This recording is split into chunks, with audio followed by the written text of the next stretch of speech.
नमस्कार, मैं हूं आपके साथ इश्तियाक अहमद और आप देख रहे हैं आर्य न्यूज। स्वागत है आपनों उत्तराखंड में। रुक करेंगे उत्तराखंड की तमाम खबरों की तरफ।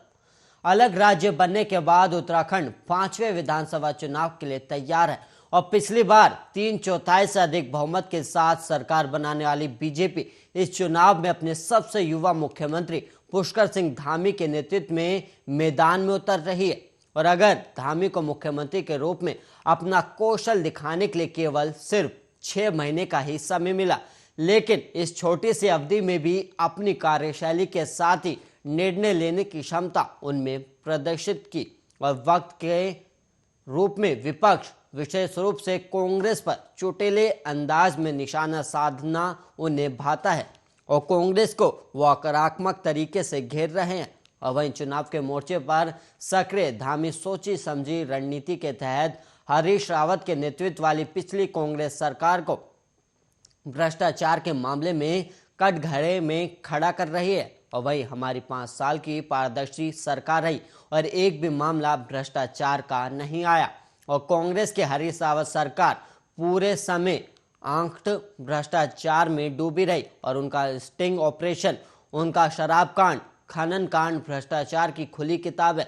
और कांग्रेस सरकार का कार्यकाल अगर इसे कोई मुद्दा बनाए तो हंसी आती है। ये तो ठीक वैसा ही है कि 900 चूहे खाकर बिल्ली हज को चली। और यहाँ कहें तो सूपा बोले तो बोले, छलनी भी बोले, जिसमें 256 छेद है।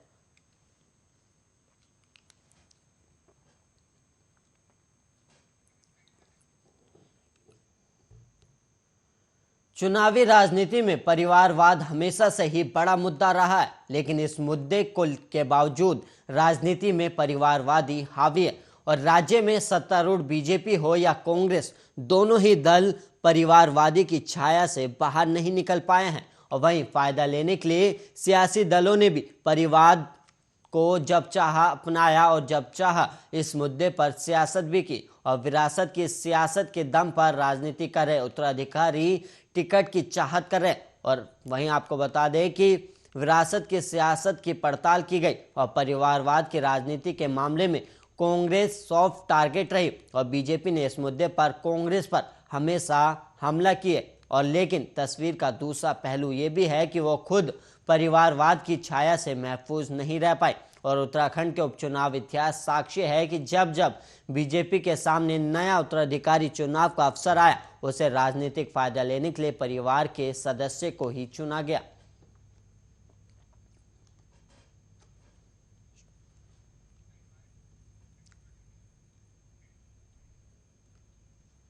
जग गुरु शंकराचार्य स्वामी राज राजेश्वराश्रम महाराज को इस्लामी तालिबान की ओर से धमकी भरा पत्र मिलने के बाद पुलिस सक्रिय हुई है और पुलिस ने इस मामले में आश्रम के प्रबंधक की तहरीर पर मुकदमा भी दर्ज कर मामले की जांच शुरू कर दी है।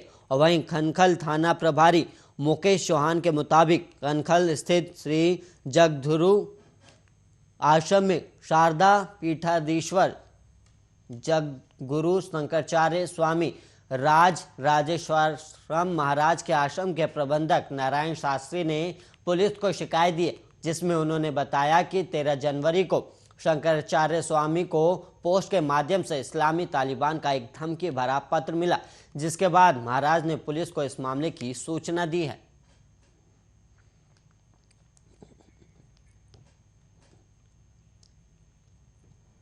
कांग्रेस की स्क्रीनिंग कमेटी ने उत्तराखंड की सभी 70 सीटों पर सहमति बनाकर संभावित उम्मीदवारों का पैनल तैयार कर लिया और शनिवार को होने वाली केंद्रीय चुनाव समिति की वर्चुअल बैठक में नामों पर अंतिम फैसला लिया जाएगा। और पार्टी फिलहाल 40 नामों की ही घोषणा करने जा रही है। और वहीं सूत्र बताते हैं कि ऐसा रणनीति के तहत किया जा रहा है ताकि टिकट मिलने के बाद किसी के पाला बदलने से फजीहत ना हो। और कुछ सीटों पर पार्टी अब भी किसी के आने का इंतजार कर रही है। और चुनाव अभियान समिति के अध्यक्ष हरीश रावत ने अब भी स्क्रीनिंग समिति के सामने अपनी सीट का खुलासा नहीं किया। और रावत ने समिति के अध्यक्ष अविनाश पांडे और प्रभारी देवेंद्र यादव से नेतृत्व से पूछकर फैसला लेने का आग्रह किया है कि वो खुद चुनाव लड़े या लड़ाएं। और वहीं आपको बताते हैं कि ऐसा इसलिए क्योंकि रावत किसी नई सीट से लड़ने की मंशा जता चुके हैं और नई सीट पर उन्हें ज़्यादा समय देना पड़ेगा। और वहीं स्क्रीनिंग समिति ने लगभग 50 सीटों पर सिंगल नाम तय किए। हालांकि इन सीटों के अन्य प्रमुख दावेदारों के नाम भी सीआईसी को साथ में भेजे जा रहे हैं।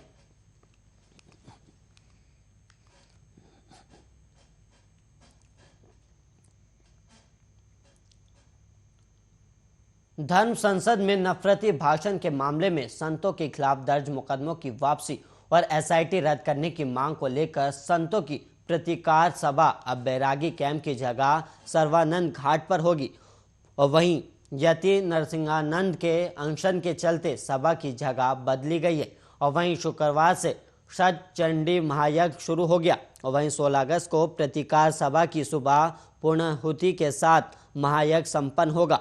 और उत्तरी हरिद्वार के खड़खड़ी स्थित वेद निकेतन में 17 से 19 दिसंबर तक धर्म संसद हुई थी। और इसके बाद धर्म संसद में नफरती भाषण का वीडियो वायरल भी हुआ था। और वहीं आरोप है कि धर्म विशेष के खिलाफ अमर्यादित शब्दों का इस्तेमाल किया गया। और मामला सुर्खियों में आया तो वसीम रिजवी उर्फ जितेंद्र नारायण सिंह त्यागी, संत धर्मदास, साध्वी अन्नपूर्णा भारती, महामंडलेश्वर यति नरसिंहानंद और सागर सिंधु महाराज के खिलाफ मुकदमा दर्ज किया गया था। और वहीं वसीम रिजवी उर्फ जितेंद्र नारायण सिंह त्यागी को गुरुवार को पुलिस ने गिरफ्तार कर लिया। और इसके विरोध में जूना अखाड़े के महामंडलेश्वर यति नरसिंहानंद सर्वानंद घाट पर अनशन पर बैठे हैं। और वहीं मुकदमे की वापसी और एसआईटी रद्द करने की मांग को लेकर संतों ने 16 जनवरी को बैरागी कैंप में प्रतिकार सभा का ऐलान किया था। लेकिन अब सभा सर्वानंद घाट पर अनशन स्थल पर होगी।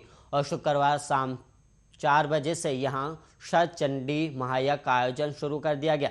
और इसमें 11 मुख्य ब्राह्मण और 40 विद्यार्थी ब्राह्मण यज्ञ कर रहे हैं।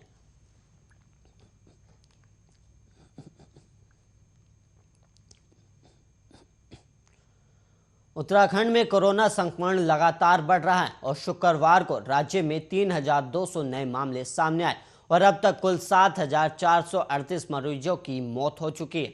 और वहीं पिछले 24 घंटे में 676 मरीज स्वस्थ भी हुए और इन्हें मिलाकर 3,36,353 मरीजों ने संक्रमण को मात दी है। और वर्तमान में 12,349 सक्रिय मरीजों का इलाज अभी जारी है। और वहीं प्रदेश की रिकवरी दर 92.55% और सैंपल जांच के आधार पर संक्रमण दर 11.48% पर पहुंच गई है। और देहरादून जिले में 1,030 संक्रमित मिले, नैनीताल में 494, हरिद्वार में 543, उधम सिंह नगर में 429, चंपावत में 46, पौड़ी में 131, अल्मोड़ा में 165, टिहरी में 112, पिथौरागढ़ में 58, बागेश्वर में 38, चमोली में 4, रुद्रप्रयाग में 52, उत्तरकाशी जिले में 62 संक्रमित मिले। और वहीं पौड़ी जिले के राजकीय मेडिकल कॉलेज श्रीनगर के कोविड अस्पताल में संक्रमित 70 वर्षीय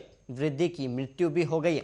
और वहीं टिहरी जिले के रहने वाले थे और 13 जनवरी की देर रात उनकी मौत हो गई। और मृतक बुजुर्ग को 12 जनवरी की देर रात अस्पताल में भर्ती कराया गया था।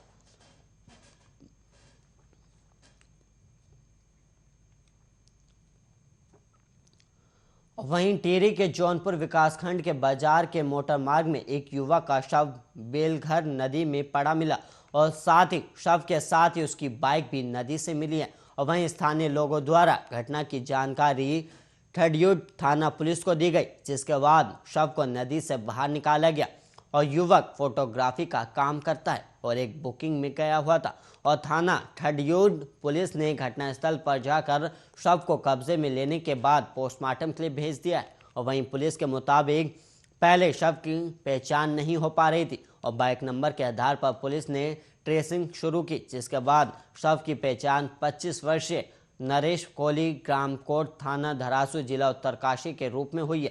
और वहीं थाना अध्यक्ष मनीष नेगी ने बताया कि मृतक के परिजनों को घटना की सूचना दे दी गई है और पुलिस दुर्घटना के कारणों का पता लगा रही। और उधर परिजनों ने बताया कि नरेश फोटोग्राफर है और वो बीते दिन ठडियूड एक बुकिंग में गया था और शाम को उसे घर लौटना था। जब वो घर नहीं पहुंचा तो परिजन फोन पर संपर्क करते रहे, लेकिन उनका संपर्क नहीं हो पाया।